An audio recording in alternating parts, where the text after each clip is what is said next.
va continuer avec jusqu'à ce que le slide très rapide sur le torset pour justement amorcer les ateliers qu'on va avoir ensuite.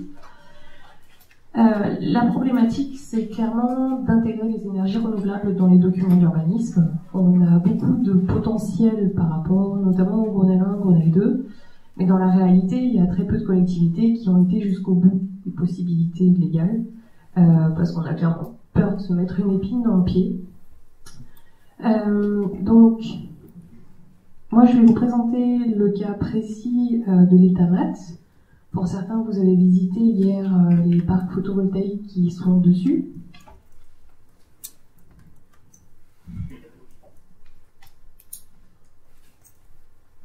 Donc, en tout cas, pour vous expliquer un petit peu le cadre, le site de l'État-Mat, c'était un site pollué par des objets et des munitions militaires, on va dire.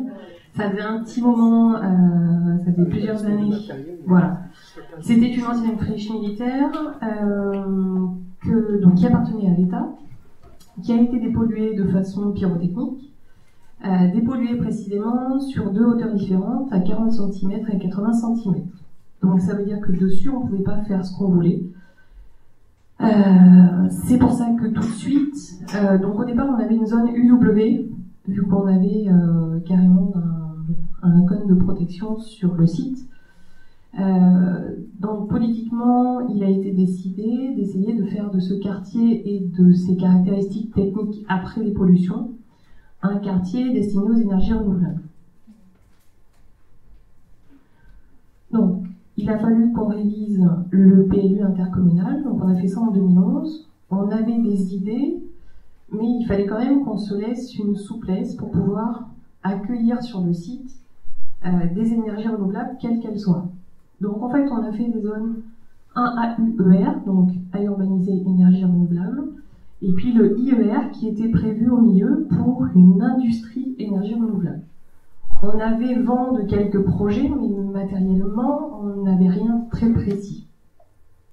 Donc on a fait une orientation d'aménagement, et aujourd'hui, voilà ce qui s'est passé et ce qui va se passer. Du coup, vous voyez, 2011, on est qu'en 2015, donc ça a été assez vite. Donc hier, vous avez dû pouvoir visiter le groupe 1 et le groupe 3, c'est-à-dire les deux champs photovoltaïques qui sont sortis et qui ont fini leurs travaux à peu près en décembre de l'année dernière pour le dernier, pour le groupe 3. Il y a un prochain champ solaire qui va arriver ici après la dernière dépollution, parce que ce groupe va être dépollué très prochainement. Pour ceux qui ont visité la méthanisation, je vais vous montrer aussi, elle est là-haut, voilà, c'est un petit peu décalé. La méthanisation est arrivée bien avant, donc ça a été un premier chantier, c'était la deuxième usine de méthanisation de France. Donc ça a été assez rapide. Et puis enfin, nous avons 3 éoliennes dont le permis a été déposé, qui vont bientôt arriver, sauf s'ils recourent. Mais bon, vu qu'on est quand même dans un quartier très développement durable, ça m'étonnerait qu'on ait des levées de boucliers. Et ensuite, on a l'usine CHO Tipper, donc qui expose dans le hall, si vous voulez avoir plus de renseignements, qui est en fait une usine de gazéification. Si tu veux passer là-dessus. Voilà. Précisément, c'est une usine de production d'énergie verte par gazéification. Et ils se servent de matériaux dont on ne sait pas quoi faire, du type vieux matelas, vieux sommiers, tout ce qui est plastique d'entreprise. Et donc, en fait, ils utilisent tout ça pour en faire des micro-plaquettes, les font brûler et produisent de l'énergie électrique et thermique. Donc, voilà un petit peu ce que ça représente aujourd'hui. Voilà. Et donc, ça, c'est une intégration de l'usine de CHO. Donc, logiquement, d'ici très peu de temps, eux, ils devraient commencer les travaux en fin d'année. Et vous avez donc une intégration avec les photovoltaïques existants et les éoliennes qui arrivent aussi. Donc, à l'échelle d'un quartier, c'était plutôt facile. On avait une volonté politique claire.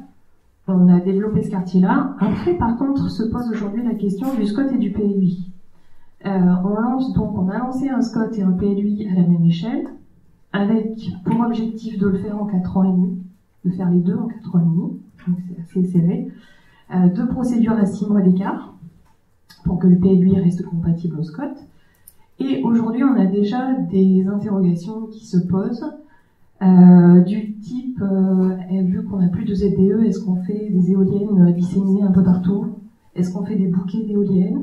On voudrait essayer d'avoir une conception globale de l'aménagement, et en fait, il faut qu'on arrive à intégrer ces énergies renouvelables.